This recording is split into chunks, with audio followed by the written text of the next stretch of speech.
Hi guys, welcome to our channel mister సిస్ంది. Big boss Telugu season 9 గత సీజన్స్కి భిన్నంగా చాలా సరికొత్తగా ముందుకు సాగుతుంది అని చెప్పవచ్చు. ఈ నేపథ్యంలో ఈరోజు వీకెండ్ కావడంతో బిగ్ బాస్ స్టేజ్ మీదకి వచ్చిన కింగ్ నాగార్జున మన టీవీ ద్వారా హౌస్లో ఉన్న కంటెస్టెంట్స్తో మాట్లాడటం అయితే జరిగింది. ఇదే సమయంలో ముఖ్యంగా భరణి వద్దకు వచ్చి ఆగి, భరణి, ఈ వారం నువ్వు ఆడిన ఆట అద్భుతంగా ఉంది అంటూ ప్రశంసించాడు. ముఖ్యంగా భరణి టికెట్ టు ఫినాలే రేస్లో గెలిచి తొలి ఫైనలిస్ట్గా నిలవాలనే కసి మాత్రం నీలో చాలా స్పష్టంగా కనిపించింది. అందుకే నిజమైన ఫైర్, అసలైన భరణి ఈ వారం బయటకు వచ్చాడు.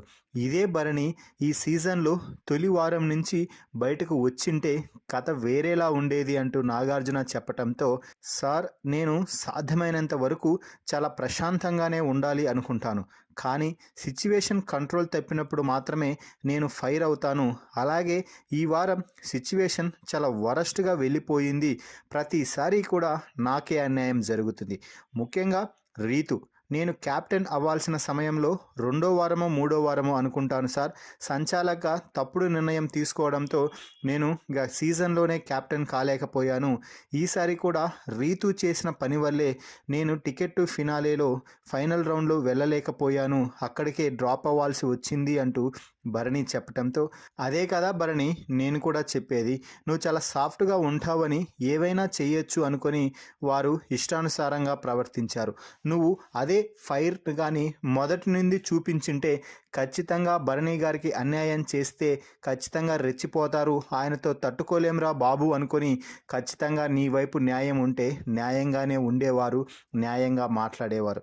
కానీ నువ్వు దేన్నైనా కూడా చాలా ఈజీగా తీసుకొని సరే వెళ్దాం అంటూ ముందుకు వెళ్ళిపోతావు కాబట్టే అలా ఉన్నారు. కానీ ఈ వారం మాత్రం నువ్వు ప్రతి దాన్ని కూడా ప్రశ్నించిన విధానం, అలాగే ఆడియన్స్ ఇది చూడండి అంటూ చెప్పిన విధానాలన్నీ కూడా చాలా బాగున్నాయి.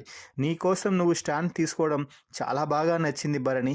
ఇదే విధంగా కొనసాగాలి, నువ్వు నీ అనుకున్న లక్ష్యాన్ని నెరవేర్చుకోవాలి అనుకుంటున్నాను అంటూ నాగార్జున చాలా స్పష్టంగా బూస్ట్ ఇవ్వడం జరిగింది.